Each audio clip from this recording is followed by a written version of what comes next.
Alright and welcome back to the skill sync lab. मेरा नाम मोहित है। आज जो हमारा वीडियो है वो है नाइफ फॉर्जिंग के बारे में, स्पेसिफिकली जापानीज़ नाइफ फॉर्जिंग के बारे में।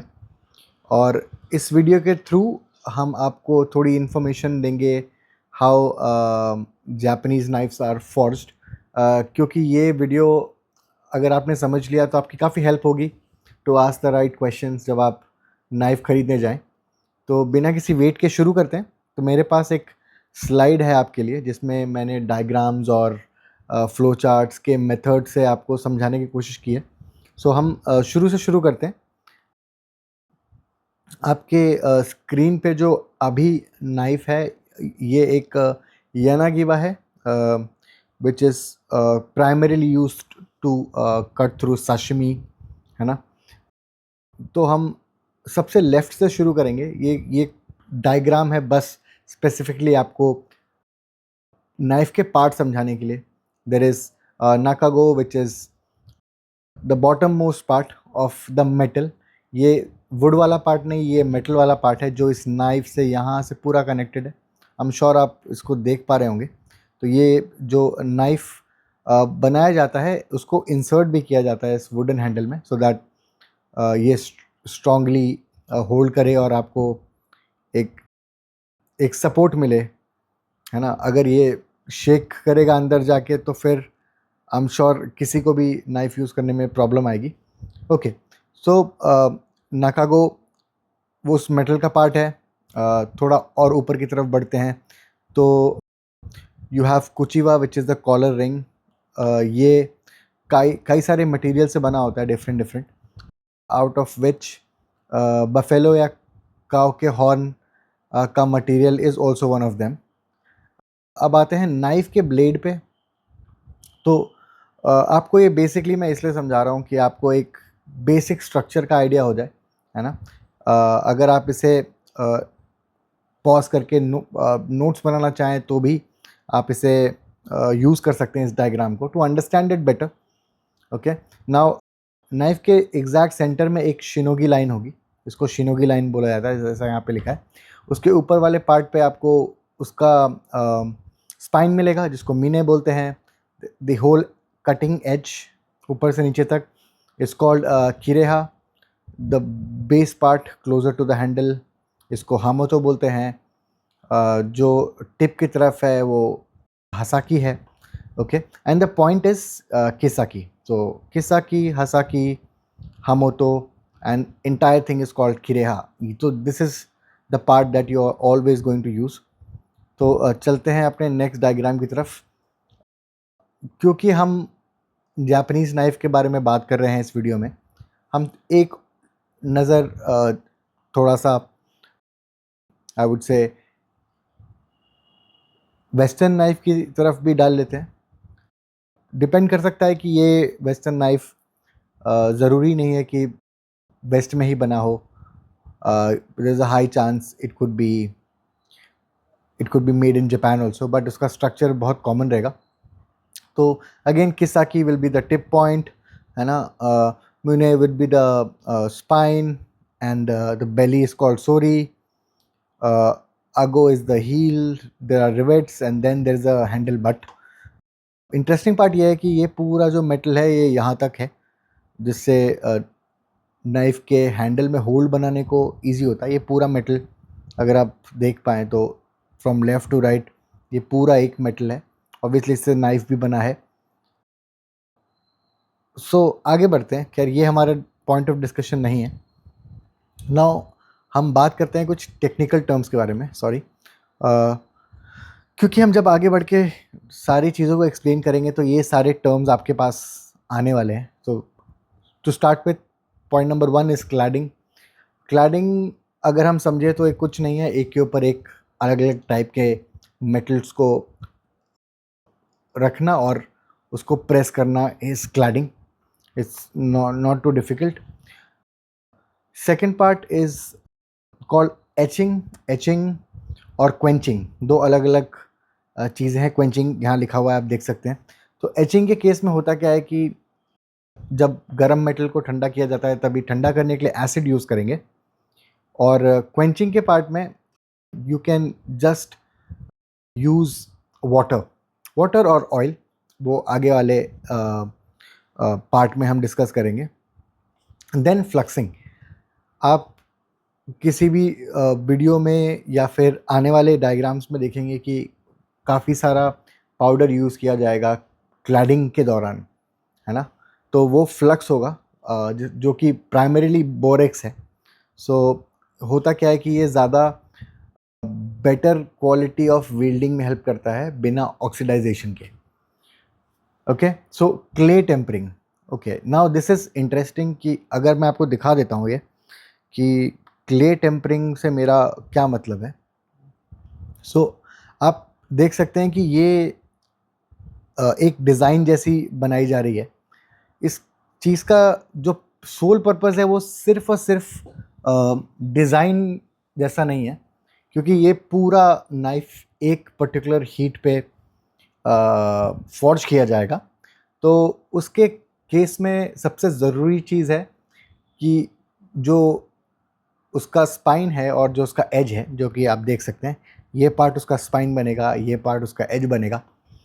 तो उस केस में दोनों की हार्डनिंग अलग अलग हो. मेरा मतलब ये है कि जो आपका स्पाइन है वो थोड़ा सा फ्लेक्स होगा उसमें. ऑन दी अदर हैंड जो उसका एज होगा उसमें बिल्कुल फ्लेक्स नहीं होगा, क्योंकि अगर वो फ्लेक्स हुआ तो हार्ड स्टील होने के कारण वो ब्रेक हो जाएगा. तो हम इसे आगे भी थोड़ा और प्रॉपरली डिस्कस कर लेंगे. एनीवेज, तो आगे बढ़ते हैं. अगर हम इसको सिंपली समझे तो ये क्ले है. क्ले को एक डिज़ाइन में अरेंज करके हीट किया गया. जहाँ जहाँ क्ले लगी है वहाँ वहाँ कम हार्ड करेगा हीट प्राइमरीली आपके नाइफ़ को. जहाँ जहाँ क्ले नहीं लगी है वहाँ काफ़ी हार्ड हो जाएगा फॉर्जिंग के वक्त आपका स्टील, और एंड रिज़ल्ट भी ऐसे ही होगा. सो जो एज होगी, जो कटिंग के लिए यूज़ होगी वो हार्ड होगा. जो क्ले वाला पेंट है वो थोड़ा सा सेफ करके रखेगा उस पार्ट को और ज़्यादा हार्ड नहीं होने देगा, है ना. तो जो इसका रिज़ल्ट है वो भी काफ़ी इंटरेस्टिंग है अगर आप देखें तो, है ना. तो अगर आप देख सकते हैं कि ये हमने देखा कि वो जो लाइन है वो छोटी थी पहले, क्योंकि ऑब्वियसली ये बाद में हैमर भी होने वाला है तो ये एक्सपैंड कर जाता है. बट मोटा मोटे तौर पे इस तरह की कुछ एक लाइन आपको मिलेगी, है ना. तो ये सिर्फ सेक ऑफ डिज़ाइन नहीं है, इसके पीछे एक पर्पस भी है जो कि मैंने आपको समझा दिया. ओके, नाउ फ्लक्सिंग हमने कवर किया, क्वेंचिंग कवर किया, क्ले टेम्परिंग हमने रिजल्ट देख लिया. Forge building. So forge building में होता क्या है कि दो या तीन टाइप के मेटल्स को लगा के उसको हैमर से बीट किया जाता है. सो वो स्लोली एंड ग्रेजुअली, क्योंकि सारे मेटल्स गर्म हैं तो स्लोली ग्रेजुअली एक बॉन्ड बना लेते हैं विच इज़ इनसेपरेबल. मतलब आप किसी मशीनरी से या फिर किसी दूसरे तरीके से उसको किसी भी तरह से आप अनडू नहीं कर पाएंगे. So it's high temperature and high pressure process basically, अगर आप सिंपल वर्ड्स में जाने तो. ओके, तो जापानीज़ नाइफ्स को हम कुछ 1 2 3 4 5 6 पार्ट्स में लेट्स से वी डिवाइडेड. अब शुरू करते हैं सबसे लेफ्ट पार्ट से. Okay, so Damascus, I am sure आप सब लोगों को इस बारे में मालूम होगा.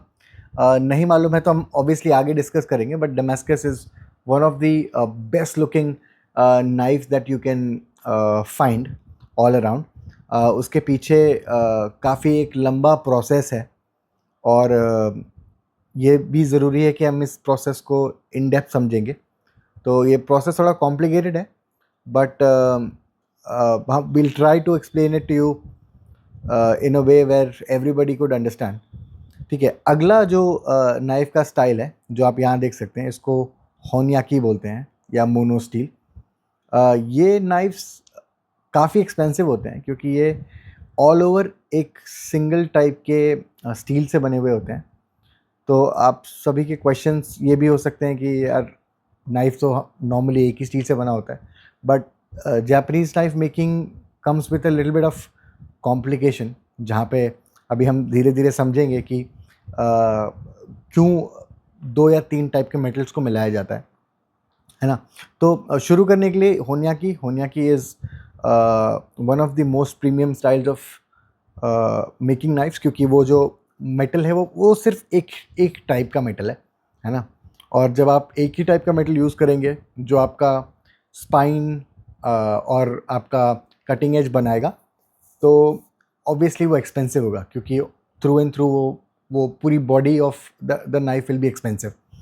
बट कंपेयर करेंगे हम इसको अगर सानमाई आवासे से, तो san means 3, mai means layer, awase means to sandwich और to maybe make into one.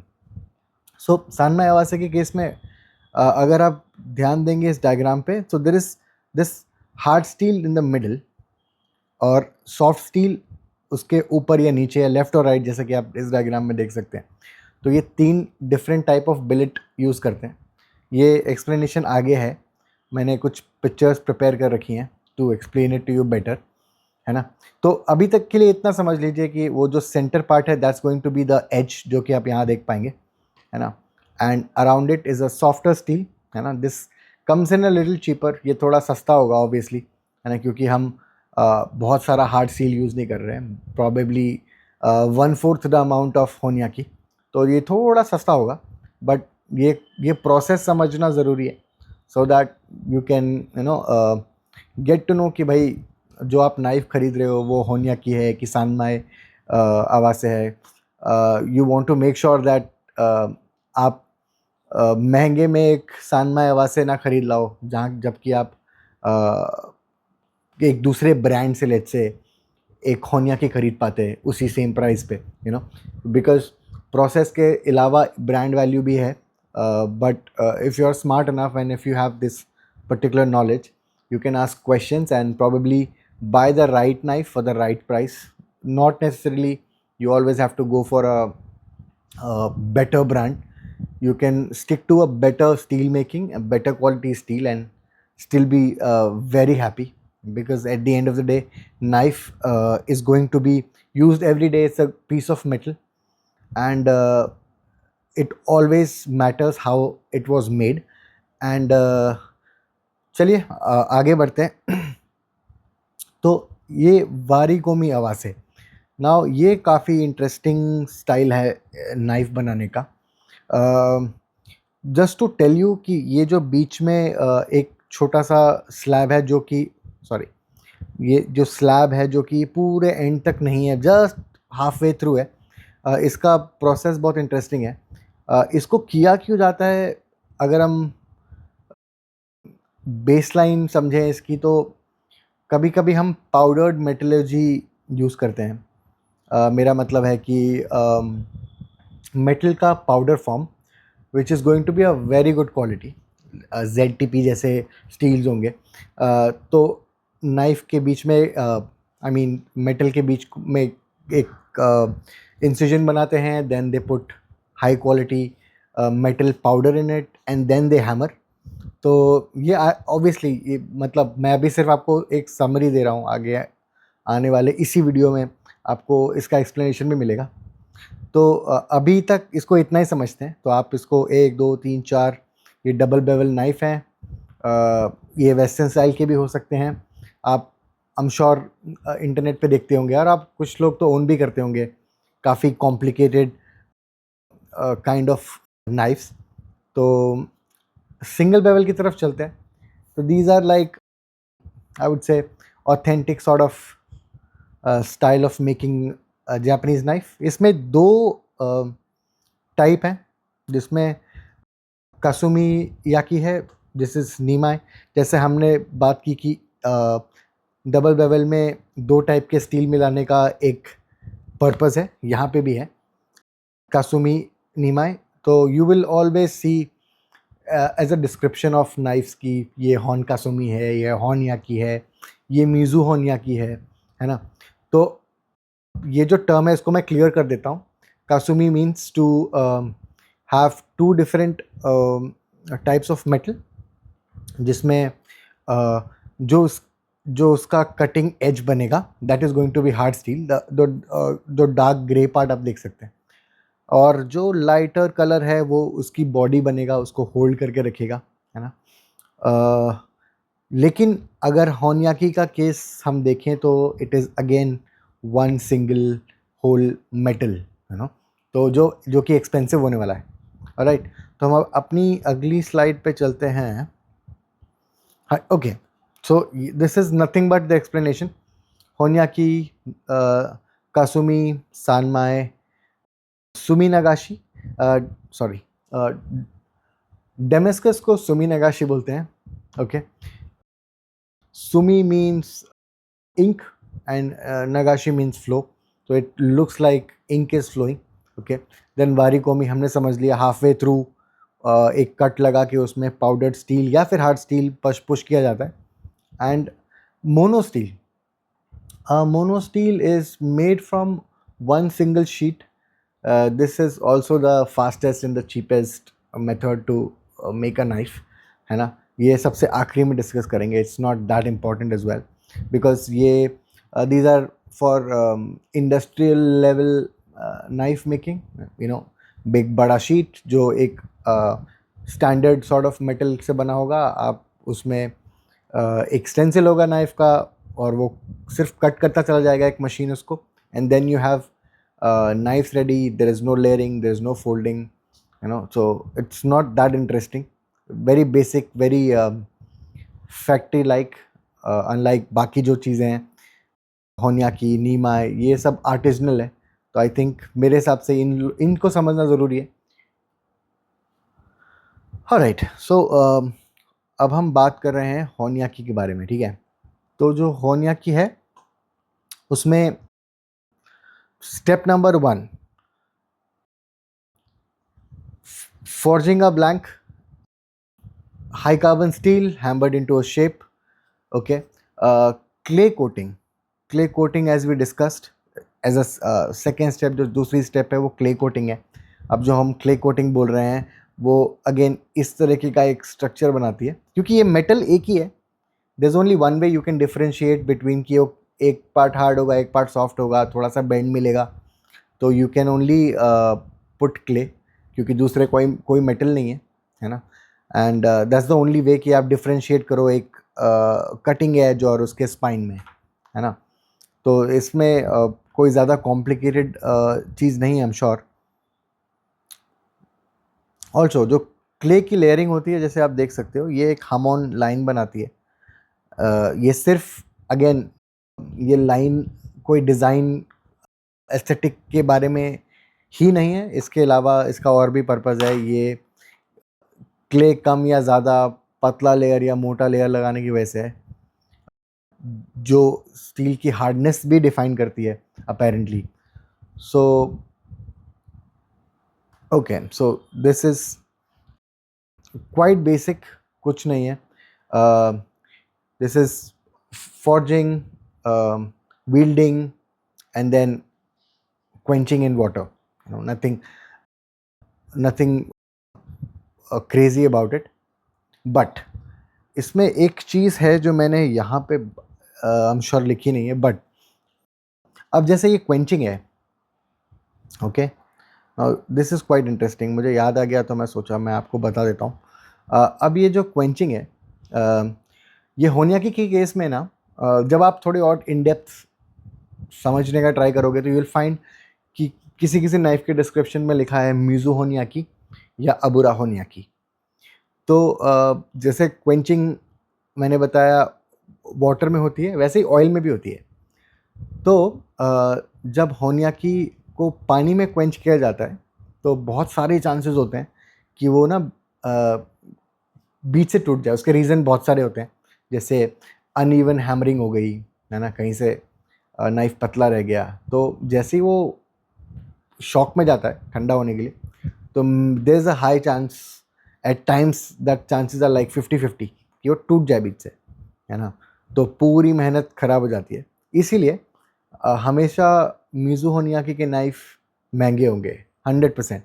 दूसरा मेथड है कि उसको तेल में ठंडा किया जाए, है ना, जो कि ज़्यादा सेफ़र है, बट उसके ठंडे होने का प्रोसेस पानी ऐसा क्विक नहीं है ना, तो वो सेफर है, but again it does not hold that kind of hardness, because वो ना क्विकली ठंडा नहीं हुआ है ना। तो क्वेंचिंग इसी बारे में है कि आपने जैसा कि यू कैन सी हियर, ये 800 डिग्री तक जाता है ना। तो to cool it down really quickly to achieve the hardness of 62 to 64 HRC, है ना। तो ये हो गया होन्याकी के बारे में। Again honyaki one single metal. If you want to learn deeper, there is water based honyaki, which also called as mizu honyaki, and abura honyaki. Mizu honyaki will be the most expensive all the time. Okay, चलो moving on to next. So this is sanmai kasumiyaki. हमने जैसे कि देखा, सान मतलब 3 layers, sanmai मतलब 3 layers, what I mean. Okay, sorry. So soft iron jigane and the stacking. तो I think second part से आपको, सेकेंड पॉइंट से आपको समझाना शुरू करूंगा तो ईजी हो जाएगा. Okay, late me show you a picture which makes it easy for you. Okay, so this is like 3 layers of, you know, different metals, up and down. One in the middle is hard steel, हमेशा से, क्योंकि वही as बनाएगा, जैसे कि हमने पिछले diagram में देखा. ऊपर नीचे वाले जो भी मटेरियल्स हैं वो उसको सॉफ्ट रख के फ्लेक्स देने का काम करेंगे और थोड़ा नाइफ को भी चीपर बनाएंगे. Okay, now the second step is like this. You see 1 2 3, और इसको वेल्ड किया गया है इन अ वे सो दैट कि वो इनिशियल स्टेज पे चिपका रहे, है ना. Maybe I want to rotate this for you. Yeah, yeah. तो उसको वेल्ड किया गया है. This machine is to help the artist hold it. फिर वेल्ड किया है, then heat it and start forging. So once they start forging, तो I am sure ये होगा कि उसके बाद फ़र्क नहीं पड़ेगा कि वो वेल्डेड था कि नहीं. ये थोड़े से इनिशियल पार्ट के लिए ज़रूरी है उसको वेल्ड रहना. Okay, okay, so the welding is done. Okay, now forge welding. Now forge welding is very important. हम इस डायग्राम को देख लेते हैं. High carbon steel is 900 degrees, soft iron steel is 1200 degrees approximately. So the welding temperature is somewhere between 900 and 1200. Why? Because soft iron में हमेशा बहुत अलग अलग टाइप के मेटल्स मिक्स होंगे, जबकि हाई कार्बन स्टील में सिर्फ कार्बन होगा, है ना. So only carbon can melt at 900, but if it has chromium, vanadium, all these other elements, then it makes it difficult, है ना. तो वो 1200 डिग्री तक हीट करना भी पड़ सकता है. Okay, so now next. अब ऐसा करने से होगा क्या, ये पूरा जो नाइफ मेकिंग प्रोसेस है वो कुछ ऐसी एक फिनिश आपको देगा, है ना. आप देख सकते हैं कि, है ना, एक पैटर्न है जो अलग है बाहर के लिए और एज के लिए अलग है ना. सो ये पैटर्न डेवलप करने के लिए ही उसको 3 लेयर में लगाया गया है. And the centre part will obviously expand और थोड़ा सा बाहर की तरफ आएगा, और पर्पसफुली वैसा करना, it makes all the sense in the world. So outside helps you to saves it, basically softer steel, not only carbon, there is chromium, there is tungsten and what not. तो वो पहली property, अगर हम major picture देखें तो पहली property है वो कि वो उसमें रस्ट नहीं लगेगा, है ना. तो पहला तो काम आपका वही हो गया कि आप वो रस्ट फ्री है, तो आप you can be rest sure कि आपको सिर्फ you have to only take care of the edge, है ना, जो कि ऊपर से नीचे तक खिरेहा है ना. and it makes the knife cheaper. You don't always need a Honyaki. So Sanmai Kasumi. Last part, tough yet razor sharp. The soft cladding prevents chipping, making sharpening easier and absorbs lateral stress. Ideals for Gyuto and Yanagiba. All right. Now let's move on to the next one. Warikomi. Okay. Sorry. तो वारीकोमी है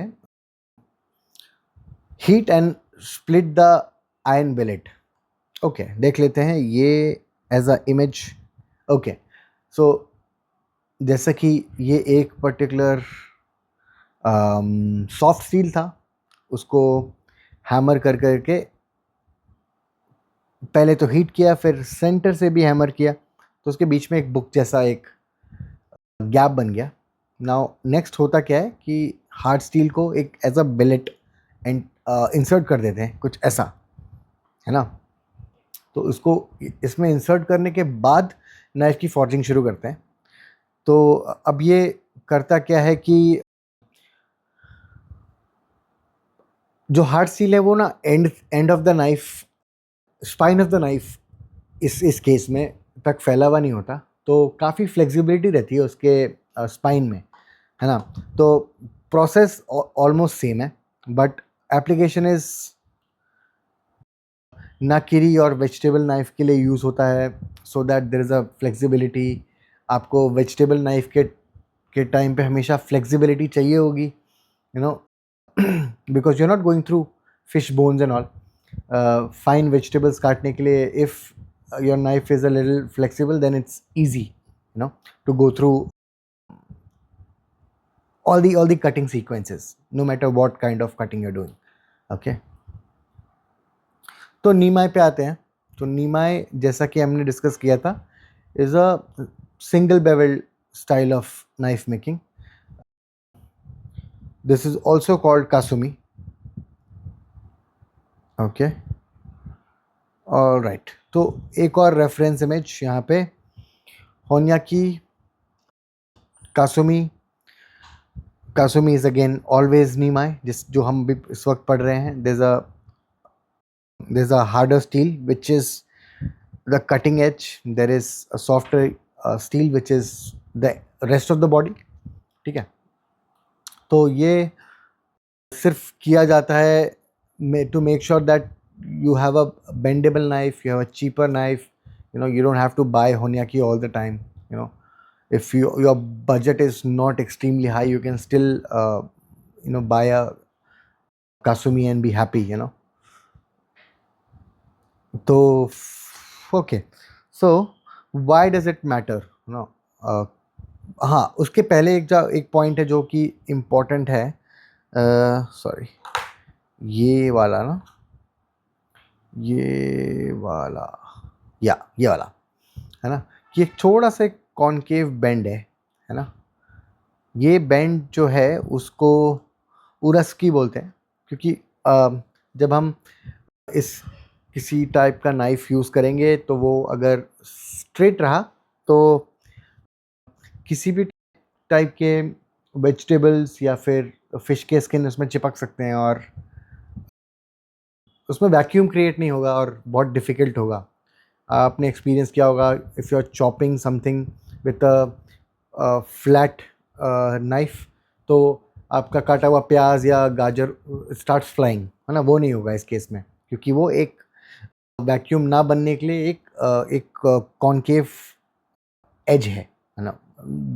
both sides are not same, you no.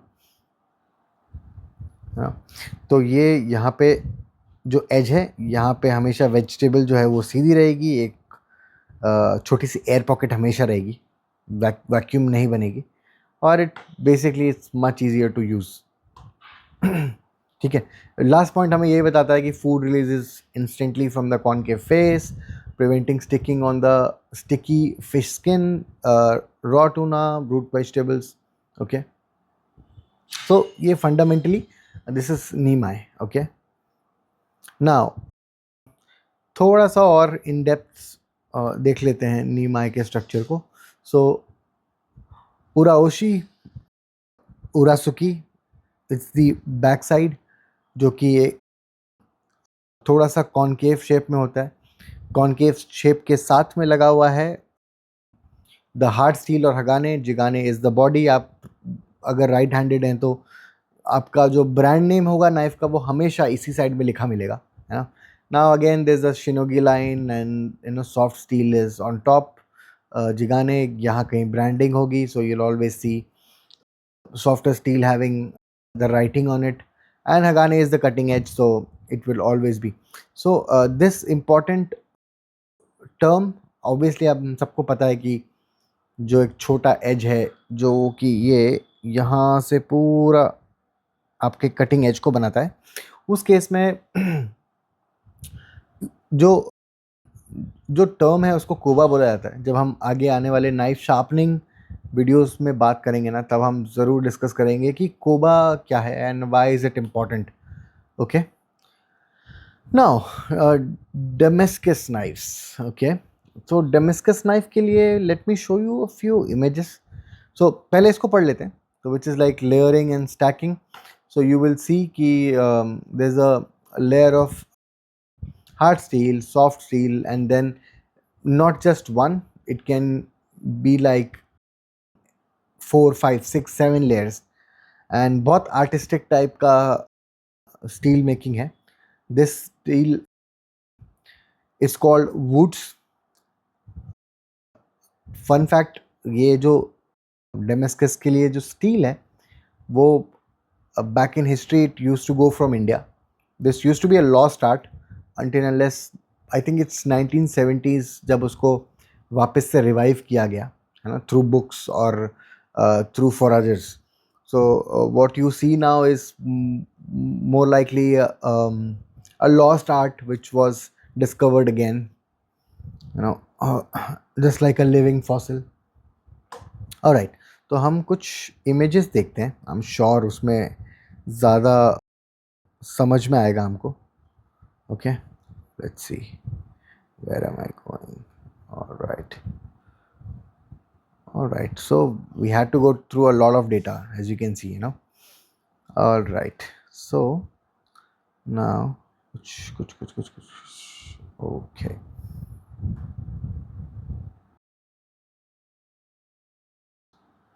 Okay, so जैसे कि मैंने बताया, एक hard steel और soft steel बहुत सारा यहाँ पे जो है मतलब लेयर किया गया है ना।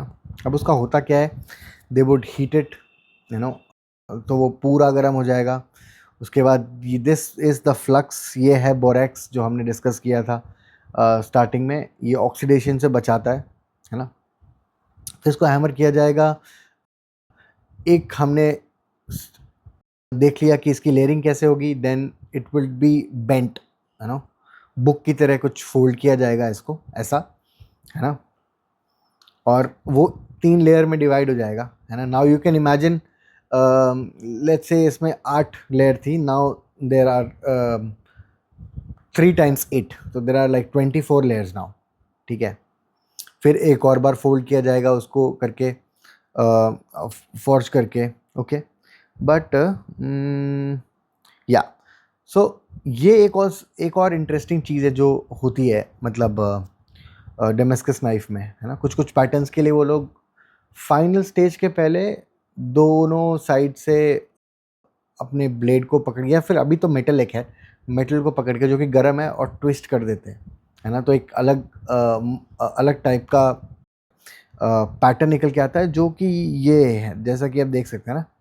अगर हम लेयर लेयर करते जाएंगे तो this is quite difficult to get, but if you twist it a bit from a couple of degrees you can achieve this, है ना। Now how do they get this pattern? Okay, interesting part is they would always put this into acid, तो this is called etching, जो हमने starting में पढ़ा था। क्यों? क्योंकि हर एक पर्टिकुलर मेटल जो उसके अंदर मौजूद है ना, वो एक अलग तरीके से एसिड से रिएक्ट करेगा, और जब एसिड से अलग तरीके से रिएक्ट करेगा तो वो अपना पैटर्न शो करेगा, कलर में चेंजेस आएंगे, शेड्स में चेंजेस आएंगे, और फिर वो final as a final result जो है आप उसको देख पाएंगे कि वो काफ़ी you know would something look like this, it would look like this, है ना, काफ़ी पैटर्न्स हैं, है ना। सुमी नगाशी, जैसे कि हमने डिस्कस किया था, जो नाम है उसका वो है सुमी नगाशी जापानीज़ में। और डेमेस्कस इसलिए क्योंकि this art was from Damascus in Syria, जो कि यूज़ करता था वुड्स नाम का स्टील, जो कि जाता था इंडिया से back in the days. Okay, now I think we will just quickly move to the next part, जो कि है द फिनिशिंग। ओके, अभी we had to go through all this data to explain everything, मुझे भी काफ़ी कुछ revise करना पड़ा और पढ़ना पड़ा, बट या there is PPT construction finishes. Okay, now चलिए, ओके, आप सबने जिसने स्टोर पे विजिट किया है किसी भी जापानीज नाइफ के, you must have seen all these cool patterns, है ना। तो हमें ये जानना ज़रूरी भी है कि ये पैटर्न्स है क्या, है ना। तो to begin with, from the left it's called kurouchi. Kurouchi, so ये मेटल का एक ऑक्साइड है जो उस पर लगाया जाता है ना। So it's not black metal, it's just mix with ink and there's a layer of oxide on top, so which look here, yeah. So it's also called first black, it's just about the pattern, है ना। तो अगर हम इसको ध्यान से पढ़ें तो this it says hallmark. Okay, so there's a layer of steel which is mixed with black colour, और उसको ऊपर लगाया जाता है। दिखने में काफ़ी फैंसी है, but it's not my preferred type. I prefer always a cleaner knife, and a good part और a bad part, whatever you want to call it, कि ये जो ब्लैक पार्ट है ये काफ़ी रफ होता है, और ये आपके यूज़ करते करते करते थोड़ा सा वेयर ऑफ होके स्मूथ पार्ट बन जाता है। ओके, सो अगर उसको ब्लैक ना किया जाता और सिर्फ ऐसे थोड़े से एक रफ पैटर्न जैसा रखा जाता, तो इट वुड कॉल्ड नाशी जी। नाशी इज पेर, द फ्रूट पेर, नाशपाती, उसको नाशी बोलते हैं। तो उसके स्किन की तरह टेक्सचर है ना। So little smoother than kurouchi, scratch resistant होता है, and value and aesthetic option is there, durability is there, so next to migaki. Migaki means to polish. There's a separate process of polishing, out of stones, belt, leather, you know. It goes through a lot of, I would say, polishing के process के through जाता है, जो इसको इतना shiny और इतना मस्त बनाता है। बट अगेन ये स्क्रैच रेजिस्टेंस नहीं है इसमें, तो बहुत संभाल के यूज़ करना होगा। And probably you'll always find it at sushi counters with chefs using very shiny knives. But आगे बढ़ते हैं तो दिस इज सुचिमे पैटर्न हैमरिंग। इसका purpose quite simple, is to not let it create a vacuum when it comes to contact with vegetable or a fish. This is, by the way, it's called nakiri. Na means leaf, and kiri means to cut. So leaf for leafy vegetables. This particular knife is used, hand hammered रहता है. The idea is to make sure it releases food, क्योंकि vegetable के लिए है knife. This pattern will definitely work because जब आप कुछ भी काट रहे होंगे, यहाँ वैक्यूम नहीं बनेगा, तो the food will not stick to your knife. Okay, Damascus हमने डिस्कस किया, important part, acid etching reveals the pattern, ancient technique, uh, quite a good discovery, I would say, for a knife enthusiast like me. And really interesting to know that कि इसका जो steel है वो India से export होता था. Right. So and में एक थोड़ा सा description, just a little bit. This is just about finishing. It matters, but I would say this holds the second rank after how your knife is forged. That's more important. What kind of metal it is, what the process is. So ये थोड़ा सा एक difficult चीज़ है समझनी.